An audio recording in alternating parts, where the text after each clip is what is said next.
Bonjour, bonjour à tous, j'attends Facebook.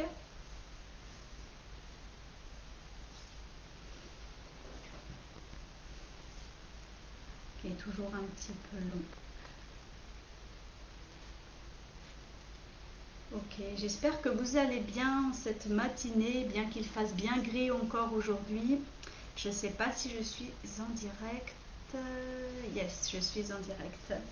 Bienvenue à tous pour cette 4e étape de développer un leadership impactant. Aujourd'hui, cette étape numéro 4, elle concerne reconsidérer une ancienne position. Vous avez peut-être remarqué en fait que depuis que j'ai commencé ce mini challenge, si on peut l'appeler comme ça, c'est que je parle principalement de votre développement personnel. Parce que comme vous le savez, hein, moi ce dont en quoi je crois, c'est que pour pouvoir manager, piloter, affirmer, vous aligner dans votre leadership et votre pilotage, pour moi, votre développement personnel, c'est incontournable. Donc, aujourd'hui, la réflexion que je vais vous partager, que je vous propose en fait, c'est vraiment d'aller relativiser vos certitudes dans le quotidien, dans votre espace de travail, dans vos habitudes de manager, de penser, de réfléchir. Donc je vous propose d'aller vous questionner sur les points de vue tout faits, les réponses peut-être standardisées que vous avez développées spontanément, peut-être que vous faites même plus attention dans votre pratique managériale, dans votre réflexion de pilotage, d'aller même jusqu'à vous demander si vous êtes encore en capacité d'identifier la couleur de votre bureau ou la décoration, le nombre est-ce qu'il y a des tableaux, le nombre de tableaux, le nombre de plantes. L'idée, c'est vraiment d'aller repartir en conscience. Et l'objectif, c'est d'aller observer vos rigidités mentales, vos certitudes construites, acquises, bien sûr, sans jugement. Mais c'est vraiment pour vous permettre une prise de recul, de vous reconnecter pour pouvoir justement aller reconsidérer une position ancienne. Et pour ça, il faut effectivement se poser et reprendre le temps de regarder les choses telles qu'elles sont. Okay ? Souvent, avec cet exercice, les difficultés qui sont rencontrées, c'est les problèmes de mémoire. Il n'y a pas ou plus d'attention aux détails. Il y a des habitudes, une routine, voire des routines qui sont présentes. Et puis, l'approximation. Pourquoi je parle d'approximation? Je vais vous donner quelque chose de plus concret. Dans les coachings d'équipe que j'ai actuellement ou dans le groupe de coaching dirigeant, on aborde souvent des situations du quotidien où RH soit pesante ou compliquée, ou des fois, bon, c'est plus léger, mais c'est quand même un peu pesant et c'est la situation qui vient un petit peu, c'est le petit caillou dans la chaussure, comme je dis. Et l'autre jour, un des dirigeants m'a dit, voilà, moi je suis embêtée, c'est compliqué pour moi. En fait, j'ai un ou deux collaborateurs qui arrivent systématiquement en retard aux réunions ou au point hebdo. Et ma question, ça a été, ok, déjà, est-ce que vous lui avez dit, est-ce que vous lui avez fait part de votre demande sur le fait qu'il arrive à l'heure? Et là, déjà, premier constat, il me dit bien non. Donc, déjà, quand on est dans l'approximation, quand on ne va pas forcément tout de suite faire part de ses demandes, inconsciemment, la personne, elle vient valider ça. Comme quoi c'est acquis, comme quoi c'est possible. Et du coup, ça s'installe, ça s'instaure et ça reste. Et vous avez parfois la chance de voir que d'autres vont commencer à faire pareil. Et l'autre question que j'ai posée ensuite, c'était de savoir, lui, ce dirigeant, quel était son rapport au temps, aux horaires et à la ponctualité. Et là, sur le moment, il n'avait pas forcément réalisé. Et avec du recul, et c'est pour ça que je vous invite à faire cet exercice, que je vous propose en fait, cette réflexion-là sur votre posture, il s'est soudain aperçu qu'effectivement, il n'était pas forcément ponctuel. Et c'est vrai, parce qu'en coaching, quand il est avec moi, il est rarement à l'heure. Et tout ça, ça lui a permis à un moment donné de se dire, ben oui, entre ce que je fais, ce que je renvoie, ou ce que je demande, ou ce que j'attends de mes collaborateurs, il y a déjà un décalage. Donc l'idée, c'est vraiment de vous recentrer avec ces petits points sur votre quotidien pour voir comment vous évoluez, où est-ce que vous en êtes.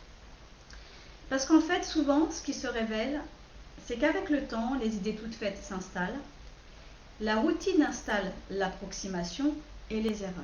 Et ça vient forcément impacter votre leadership, votre posture, votre management et votre façon de vous projeter aussi pour vos collaborateurs, votre entreprise ou votre établissement.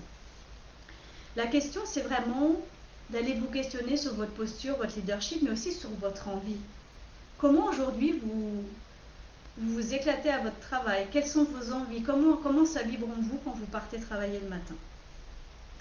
Demandez-vous, voilà, qui je suis aujourd'hui? Qu'est-ce que je sais faire? Depuis combien de temps en fait je suis là? Depuis combien de temps je fais ça? Comment je le fais? Depuis combien de temps d'ailleurs je le fais de cette manière-là? Où en êtes-vous concrètement? Où en êtes-vous? Et ça va vous aider à reconsidérer une ancienne position et ça va vous aider à vous développer personnellement, à vous mettre en route. Parce qu'en fait, l'objectif de ça aujourd'hui pour moi, c'est aussi de vous amener à réaliser ce que requiert le management par la confiance. Parce que c'est souvent ce qu'on me demande. Moi, je voudrais manager par la confiance avec mes collaborateurs. Ok, mais il y a des étapes pour ça. Il y a des étapes à faire, il y a des questionnements à se poser. Je ne parle pas d'aller faire un cheminement de plusieurs années, mais vraiment quelque chose de quotidien. Un aller-retour entre vous et ce qui se passe, entre vous et votre ressenti et votre posture, parce que pour moi, votre état d'esprit est incontournable quand vous êtes dirigeant ou manager ou cadre. Je parle souvent de leadership conscient, et quand je parle de leadership conscient, c'est vraiment c'est ce que je viens de dire, c'est là, sur le moment, comment vous répondez à des sollicitations, comment vous vous positionnez. Est-ce que c'est vraiment de manière complètement éclairée ou c'est de manière systématique? Si vous voulez manager par la confiance et être complètement aligné avec vous, c'est ça, c'est leadership conscient, mais c'est leadership naturel, leadership humain. Mais pour être dans le naturel et dans l'humain, où est-ce que vous en êtes vous en tant que personne, vous voyez, pour incarner votre leadership humain, naturel. Et pour ça, il faut accueillir son humanité, sa vulnérabilité. Et aujourd'hui, je vous invite aussi vraiment à prendre ce temps à vous poser, parce que au-delà des nouvelles générations qui arrivent dans vos équipes, qui sont déjà là, parce qu'il y a quelques années, on disait oui, il y a la future génération sur le marché du travail, mais aujourd'hui, elle est présente. Ils n'ont pas la même relation au temps, la même relation au travail. Ils ont besoin de sens au travail, redonner du sens. C'est vraiment quelque chose dans lequel ils sont en attente de ça. L'esprit d'appartenance. Voilà, il faut des challenges en ayant tout un cadre qui les aide à cheminer. Donc, entre les générations et la situation aujourd'hui, nous sommes vraiment amenés à revoir en tout cas, à repenser votre management, à repenser vos organisations, à repenser l'entreprise en intégrant aussi la qualité de vie au travail, le bien-être, et de vraiment vous questionner sur, voilà, moi si je veux manager par la confiance, avec de l'autonomie, de la responsabilité, et déjà moi il faut que je sois au clair avec ça. Et puis c'est le moment en fait, avec tout ce qui se passe dans l'environnement qui vient impacter tout ça. Donc allez vraiment faire ce focus pour vous permettre d'évoluer et pour pouvoir après manager par la confiance comme vous le souhaitez, avec un leadership conscient, humain et naturel. Et pour ça, je vous demande vraiment, parce que le premier point c'est vous, c'est de vous demander comment vous vous respectez. Comment je me respecte, comment je m'honore, quelle est ma capacité à me respecter. Parce que si vous vous respectez, vous allez pouvoir respecter les autres. Si ce n'est pas le cas, ça ne va pas fonctionner. Pour quelle raison?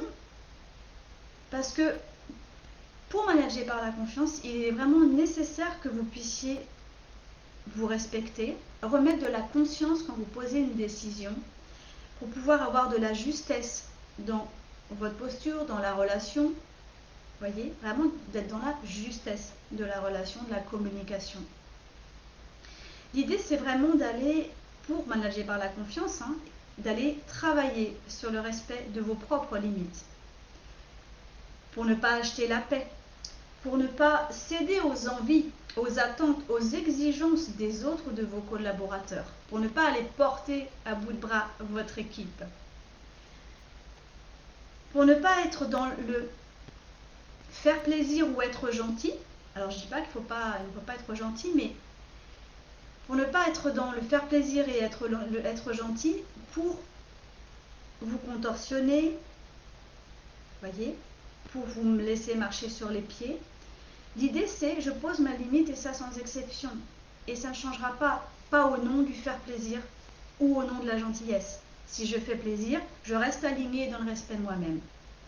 Pour moi, on peut être gentil et ferme. On peut apprécier ses collaborateurs et dire non. Ok ? Et il n'y a pas besoin de justifier vos limites. Ok ? Mais pour ça, il faut les connaître, il faut les identifier. Et vous n'êtes ni méchant ni méchante si vous posez une limite. Et vous n'êtes surtout pas non plus responsable de l'inconfort ou de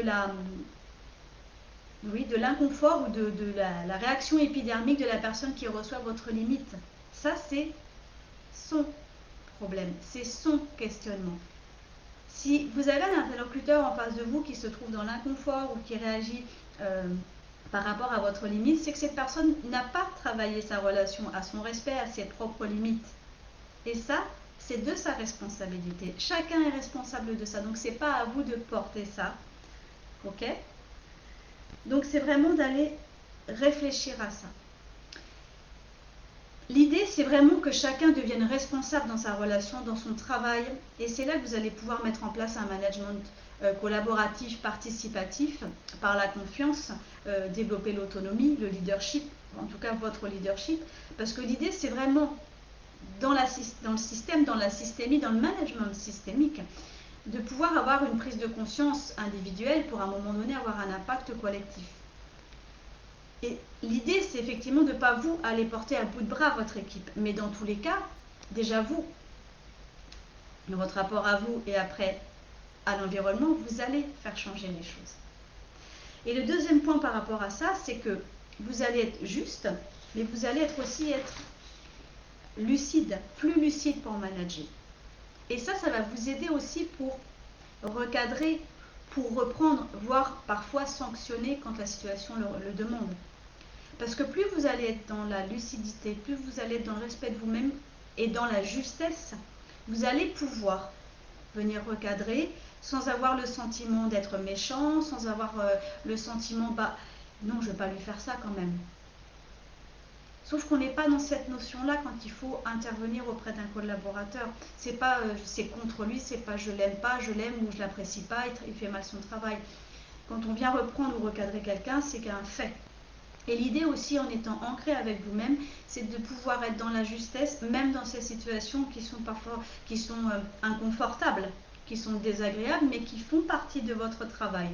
Voyez ? Donc c'est vraiment comment vous pouvez aussi gagner la vulnérabilité en respect de soi-même, fait que je suis plus juste, et ça me permet d'actionner dans mon travail, dans mon leadership complètement différemment, sans être englué dans de l'affect.